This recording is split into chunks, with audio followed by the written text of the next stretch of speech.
La raclette, c'est gras, la raclette, c'est réconfortant, mais la raclette, c'est aussi Tefal. Aujourd'hui, sortir l'appareil à raclette est devenu un véritable petit rituel de l'hiver. Et ça, c'est parce que cette entreprise française a transformé un plat plutôt confidentiel en un véritable rituel national. On a quand même finalement un rare exemple de quelque chose d'assez simple à préparer et de convivial. Et ben là, on a finalement le beurre et l'argent du beurre. Faites chauffer les poêlons, dans cette vidéo, je vous raconte comment une idée toute simple a fait fondre la France entière.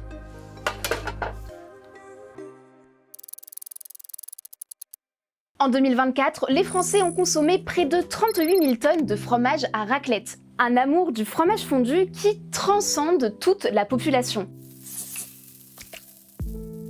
Ce n'est pas chez nous que ça a commencé, mais plutôt de l'autre côté des Alpes. Cet usage de faire fondre du fromage et de le consommer est attesté dans le Valais de manière assez ancienne.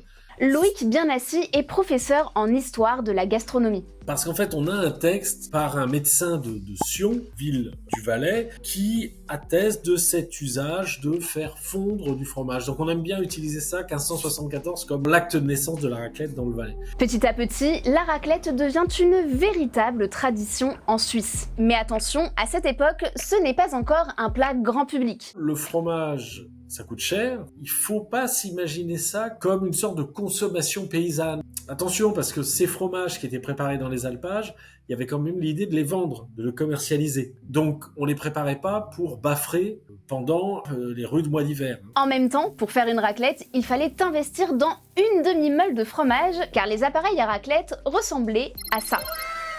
Alors, forcément, tout le monde ne pouvait pas se permettre un tel luxe. Même quand la raclette arrive en France, du côté de la Savoie, elle reste le petit plaisir des vacances au ski. Mais une fois rentrée à la maison, fini le fromage fondu. Jusqu'à ce qu'une entreprise française, qui s'est fait connaître grâce à ses poêles anti-adhésives, change la donne.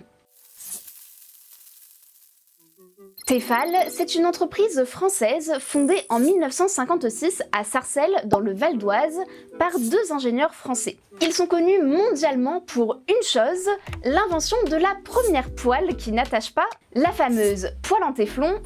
Téflon qui n'est vraiment pas ouf pour la santé, mais c'est pas le sujet du jour. En 1961, la production déménage à Rumilly, en Haute-Savoie, juste à côté des stations de ski et des restaurants de raclette, et ça va donner une bonne idée aux ingénieurs de l'entreprise. À force de manger de la raclette, les équipes flairent la bonne idée.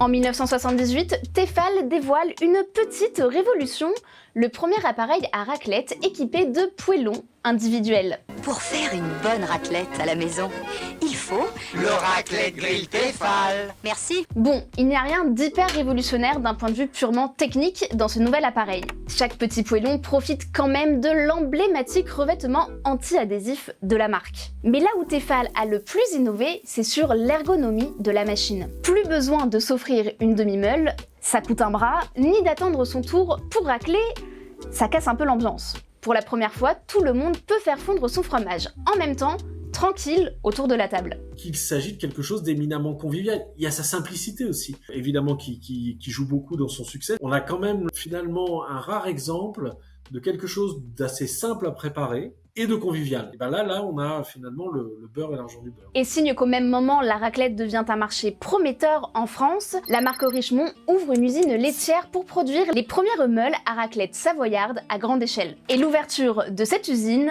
change tout. Parce que, soyons honnêtes, sans une production industrielle de fromage à raclette, l'invention de Tefal n'aurait pas eu le succès qu'on lui connaît. À partir des années 80, Tefal innove encore avec des appareils pour 2, pour 10, avec ou sans pirade. De son côté, Richemont finit de démocratiser la raclette avec une idée simple mais révolutionnaire, la portion de raclette individuelle. Un format plus pratique et plus abordable que la raclette achetée chez le fromager. Dans les années 2000, face à la concurrence, Richemont lance tout un tas de fromages pour ceux qui veulent varier les plaisirs gustatifs. Raclette fumée, au poivre, avec ou sans croûte, la raclette devient la star des rayons. Tefal domine aujourd'hui le marché des appareils à raclette et en vend jusqu'à 1,2 million par an. Avec moins de la moitié des foyers français équipés et un plat qui ne cesse de gagner en popularité, les ventes d'appareils à raclette ont de belles années devant elles. Enfin, peut-être pas partout dans le monde, car malgré des ventes records, la raclette peine à s'exporter. Tefal vend surtout en France, un peu en Allemagne, en Autriche ou aux Pays-Bas, mais pas beaucoup plus loin. Même en Suisse, l'appareil à raclette moderne n'est pas le plus populaire. La raclette à l'ancienne, c'est-à-dire à la Suisse, aurait très bien pu se diffuser. Ben non, Tefal a eu cette idée, et c'est ça qui a eu du succès en France. Et je pense que, comme l'autre usage était déjà très installé ensuite, le nouveau dispositif français n'a pas pris. Ce genre de plat, j'allais dire, qui est basique, c'est autant un plat qu'un rituel. Donc, un rituel était déjà en place, il n'a pas été remplacé par un nouveau rituel, tandis qu'en France, finalement, la terre était vierge, un type de rituel a remporté le succès. Et dans le reste du monde, même combat. Si la fondue a connu son heure de gloire aux États-Unis, notamment avec ce super couplet de Justin Bieber, la raclette, elle, n'a pas encore eu cette chance. Même les emojis ne veulent pas de la raclette. Quand des journalistes du Monde ont demandé au consortium Unicode, l'organisme chargé, entre autres, d'officialiser les nouveaux emojis, d'ajouter un emoji raclette, la réponse a été cash.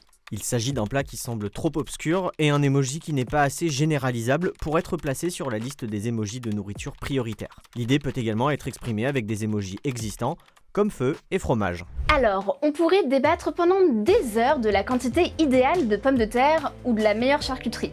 Mais une chose est sûre, en un peu plus de 40 ans, Tefal a transformé un petit plat montagnard assez confidentiel en un véritable phénomène culturel français. Un plat national avec quand même un imaginaire savoyard qui l'entoure. Ce qui d'ailleurs est assez discutable parce que, encore une fois, le succès de la raclette a été un succès national. C'est-à-dire que dans le dispositif qu'on connaît, dans ce qu'on s'imagine tous être une vraie raclette, je laisse donc de côté la raclette suisse, c'est pas ce dispositif Tefal qui s'est imposé en Savoie et qui était un succès national. C'est-à-dire que, est-ce qu'on peut vraiment parler d'un plat savoyard? On peut en douter. Merci d'avoir regardé cette vidéo. Dites-nous en commentaire si vous avez déjà ouvert la saison de la raclette et quel est votre fromage préféré.